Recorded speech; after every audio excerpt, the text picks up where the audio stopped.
lihat persamaan antara perjuangan band indie hari ini dengan perjalanan awal muzik rock Malaysia ni? Saya rasa dia sama je, sama cuma zaman yang era yang berbeza.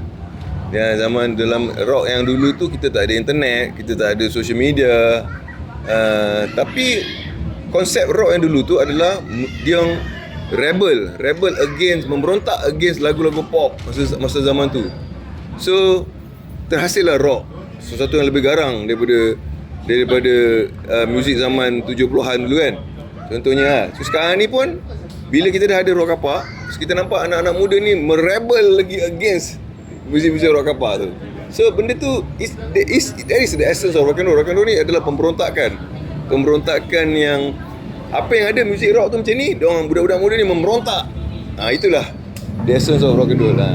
Pandangan Idris sendiri lah, sejauh mana pentingnya platform seperti Rock House dalam bantu perkembangan band-band baru tempatan?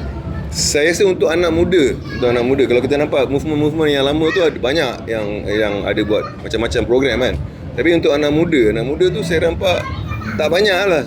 Maybe ada, tapi saya tak nampak. Saya nampak yang Rock House ni macam ada lah, nampak nak gabungkan rock and roll tu kan. Dia bukan metal, dia rock and roll tu kan. Yang tu yang saya rasa satu pergerakan yang patut dipuji lah untuk Rock House ni dan patut disupport. Maybe orang untuk support Rock House satu ni orang tak nampak lagi cerita dia macam mana Rock House ni macam mana. Orang ingat kan ni mesti rock kapak ke apa kan. Tak, dia more kat modern rock lah. Dan lagu-lagu yang best lah. Pandangan tentang kualiti dan potensi band-band generasi baru? Saya suka lagu-lagu dia sedap. Saya rasa lagu-lagu dia, because saya dengar daripada Suaf tadi, saya dah nampak macam lagu dia ada karakter lah. Saya rasa dia menepati cita rasa zaman-zaman anak-anak muda ni kan. So dia dapat memberi inspirasi dan merangsang budak-budak muda ni untuk cimpung dalam dunia rock ni. Because karya-karya orang, saya dengar tadi lagu The Alif pun dengan style Britpop dia tu, saya rasa anak-anak muda akan suka lah style-style macam ni kan. Dia lain daripada zaman-zaman 80-an 70-an tu lah.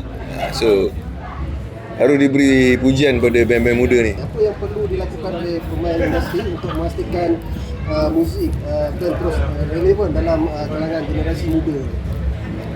Untuk terus relevan, saya rasa dah tiba masanya untuk player-players macam TV dan media-media mengangkat band-band baru ni. Masa dah time kan. Takkan kita duduk 80-an lagi kan. Dia 80-an atau 80-an lah.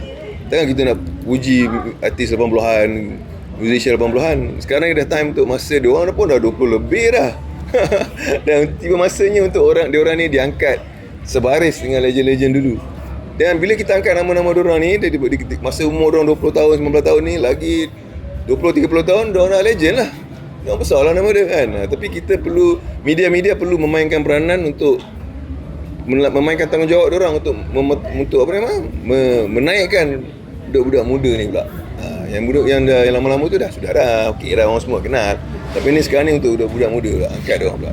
So you sebagai orang lama dalam bidang muzik ni, you melihat band-band yang sebegini yang banyak join gig, tapi dari segi sambutan dia macam agak kurang. So you mungkin ada komen macam mana untuk menggalakkan lagi band-band macam ni lebih menyelam? Dia agak suka because zaman tu dah lain. Because zaman dulu kita tak ada internet, kita tak ada game, kita tak ada. Sekarang budak-budak sekarang duduk kat rumah. So zaman-zaman kita dulu memang diorang kalau duduk rumah boring, diorang kena keluar. So bila keluar tu konsep penuh lah. So itulah budaya zaman dulu. Tapi budaya zaman sekarang ni dia dah shift, paradigm shift. Yang budak-budak ni banyak main game, tengok online. So kebanyakan band-band ni dia gah dekat online. Tak boleh cakap tak best lah kat online je, dulunya besar. Zaman tu dah lain. Kita kena terima zaman tu dah lain. Dan zaman diorang sekarang ni adalah online. Presence dia adalah online. So kita kena tengok follower dia ramai. Kalau kita tengok yang baru-baru ni, macam band-band baru macam Bang Face ke, yang artis-artis baru ni, dia punya view 40 juta, 50 juta juga. Maknanya itulah petanda yang budak-budak ni tengok, tapi dia tengok kat rumah lah. Dia tengok kat rumah. So maybe kita kena shiftkan benda tu, macam ada live streaming online ke untuk diorang nak enjoy. I don't know. Benda tu teknologi sekarang lah. Kita tak boleh nak buat apa. Nak paksa diorang datang pun, culture diorang tu diorang duduk rumah culture diorang tu. Macam kita ni memang kita dulu kecil-kecil main longkang, masuk lombong, pacak bukit. Kita memang generasi yang keluar. So bila ada konsert kita keluar, kita tengok. Itulah generasi kita. Tapi budak-budak ni diorang more kat rumah. So mungkin selepas ni selain pada you main muzik sendiri, you akan anjurkan sendiri. So you mungkin ada idea macam mana nak tarik crowd. Saya ada plan lah untuk nak tarik crowd tu lah. Kita cuba. Sebenarnya kalau nak tengok saya rasa satu usaha kena dibuat lah untuk kita tarik juga diorang keluar macam mana pun kan. Bagi saya pun ada plan lah juga. Saya dapat idea, saya nak buat juga benda-benda macam gig-gig ni. Untuk saya pun sekarang ni saya turun aktif support budak-budak ni, because saya nak ajak yang sama zaman dengan saya pun turun ni. Cuma kita turun, kita support, maybe benda ni dapat memeriahkan lagi. Kan? Maybe itu salah satu cara ni, yang otai-otai ni turun padang support budak-budak ni supaya ada crowd-crowd yang datang bawa anak-anak ada untuk kenalkan this is rock, ni benda ni lah rock. Maybe membantu. Nasihat jadilah kepada band-band indie yang sedang berusaha menerusi dana. Nasihat saya, buat lagu yang best. Buat lagu, tak ada cara lain. Dia kena buat lagu yang best dan develop korang punya karisma. Karisma tu korang punya aura, korang punya image, dressing. Kalau kau tengok tadi semua dressing kau-kau kan. Diorang faham lah tu.